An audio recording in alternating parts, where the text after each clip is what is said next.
এই রকম যদি একটা মালাই কোফতার ডিশ থাকে আর সঙ্গে যদি রুমালি রুটি, লাচ্ছা পরোটা বা যে কোনো তন্দুরি রুটি, না জমে ক্ষীর, আর কিচ্ছু লাগবে না। চিকেনের সলিড পিসগুলো কেউ খেতে চায় না, তাই জন্য ভাবলাম চিকেন বল করে তারপরে সেটাকে কোরমা মতো করব। আজকে চিকেন মিক্সি জারে পুরো একদম পেস্ট করে নিয়েছি। তার মধ্যে মশলা, ওই বেসিক মশলা আদা, পেঁয়াজ, রসুন, কাঁচা লঙ্কা, একটু পোস্ত সব দিয়ে একদম সুন্দর করে মেখে নেবো। ও অবশ্যই কিন্তু নুনটা দেবে, নুনটা দিতে যেন ভুলো না। না বাবা, তোমাদের সঙ্গে থেকে আমার মনে থাকবে না, নুনটা আগে দিয়ে দিই। ব্যাস, এবার সুন্দর করে মেখে নেবো। মাখানো হয়ে গেছে চিকেনটা। এইবারে বাইন্ডিং এর জন্য একটা ডিম ফেটিয়ে দিলাম। এই মাংসের পেস্টটাকে বল বল করে আগে জলে ফুটিয়ে নেব। অনেকে তেলে একেবারে ভেজে নেয়, আমি একটু সেদ্ধ করে নিয়ে তারপরে ভাজবো।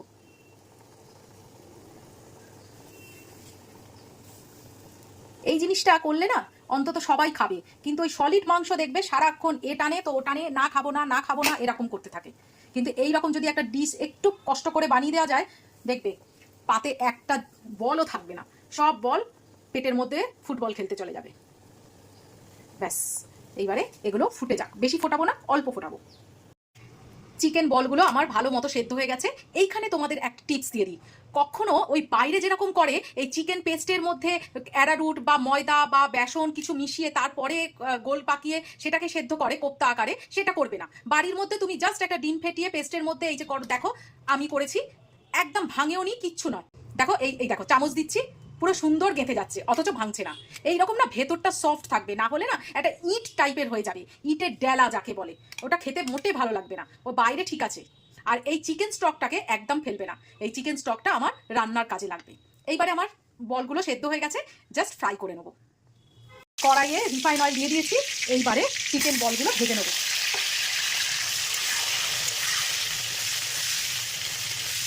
এই তেলের মধ্যেই আমি একটু ফোড়ন দিয়ে দেবো, গোটা জিরে, গোটা গরম মশলা আর শুকনো লঙ্কা।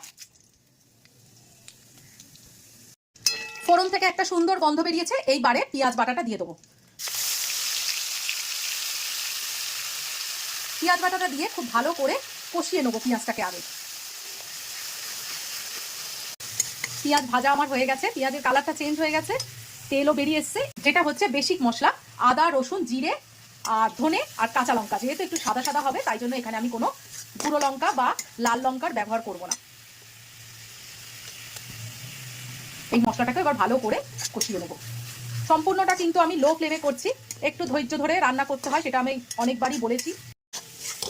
মশলাটা খুব সুন্দর করে কষানো হয়ে গেছে, তেল ছেড়ে দিয়েছে আর কাঁচা গন্ধটাও চলে গেছে।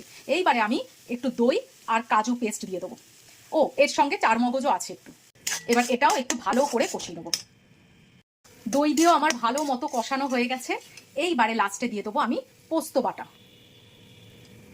এইবারে পোস্ত বাটাটা দিয়েও খুব সুন্দর করে কষিয়ে নেবো। ওহ, যা হচ্ছে না পুরো মালাই। দেখো একসঙ্গে এতগুলো ভেজেছি বল, এবং এপিট সেপিট করে সব রকম ভাবে ভাজছি, কিন্তু একটা বলও ভাঙেনি। আর ভেতরটা একদম, আমি খুন্তি দিয়ে বুঝতে পারছি তো, ভেতরটা প্রচণ্ড সফট হয়েছে। এর মধ্যে আমি দিয়ে দেবো ওই কষিয়ে নেওয়া মশলাটা।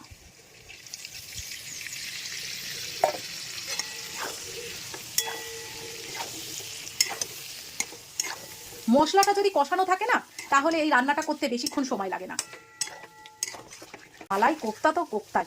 এবার তোমরা বলো, সলিড মাংসগুলো কি আর এরকম ভাবে এর পাতে ওর পাতে ছুঁড়ে দেবে? আমার মনে হয় এই রকম করে যদি সলিড মাংসগুলো রান্না করা হয় কোফতার আকারে, তাহলে কেউ আর এদিক ওদিক করবে না, সবাই বলবে আমাকে দাও, আমাকে দাও, আর এক পিস দাও।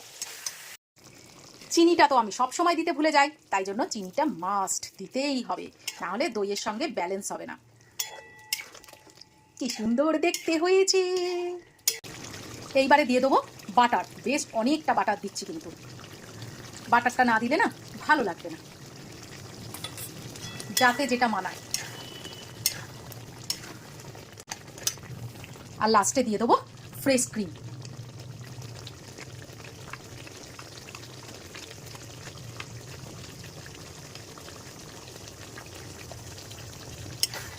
ও কি লাগছে,